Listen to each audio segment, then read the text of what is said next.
बिहार में एनडीए में भगदड़ सी मचने वाली है। बहुत जल्द आपको ये खबर मिलेगी कि एनडीए के तमाम से घटक दल अलग होकर आरजेडी के साथ यानी इंडिया अलायंस के साथ चले जाएंगे।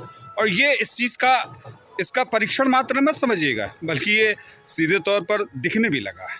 दिखने इसलिए लगा है क्योंकि अभी जब प्रधानमंत्री जी की रैली बिहार में थी तो जनता दल यूनाइटेड के नीतीश कुमार मौजूद थे, लेकिन उनके सहयोगी दल एलजेपी, चिराग गुट के लोग और ख़ासकर उपेंद्र कुशवाहा जो कि अलग दल के नेता हैं, वो दोनों ही ने इस रैली से अपने को किनारे रखा और दोनों उस रैली में गए भी नहीं और शिरकत भी नहीं ली। और ख़ासकर एक वहाँ पर उन्होंने तनाव सा माहौल बना दिया है।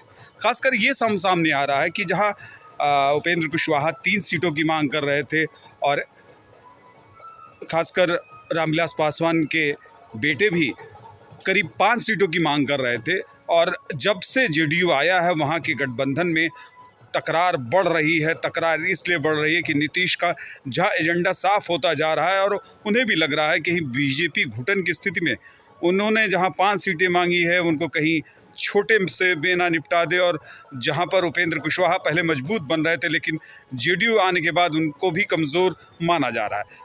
बीजेपी चाहती है कि ख़ासकर चचा भतीजे में दोस्ती हो जाए, पशुपति पारस और रामविलास के बेटे में ख़ासकर दोस्ती हो जाए और दोस्ती होने के बाद फिर से सीट शेयरिंग पर मामला आ जाए और ये दोनों कम सीटों पर ही मान जाएं।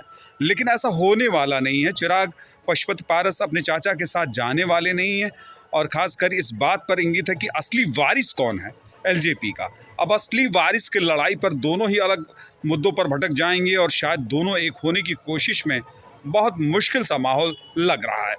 हालांकि अब चिराग पासवान धीरे धीरे आरजेडी की तरफ अपना कदम बढ़ा रहे हैं। लगता है कि कुछ दिनों में वो आरजेडी की तरफ सीट शेयरिंग के फार्मूले में चले आएंगे, आरजेडी के करीब आएंगे तो इंडिया गठबंधन के करीब चले जाएंगे। और उपेंद्र कुशवाहा अभी दस्तक नहीं दे रहे हैं, लेकिन दस्तक उनका भी लाजमी है कि उनको भी अब दस्तक देना पड़ेगा। लेकिन चिराग की जहाँ तक बात करें, चिराग पासवान काफ़ी हद तक इस गठबंधन के इंडिया गठबंधन के करीब आएंगे और एक बिहार की सियासत में एक और बदलाव होगा।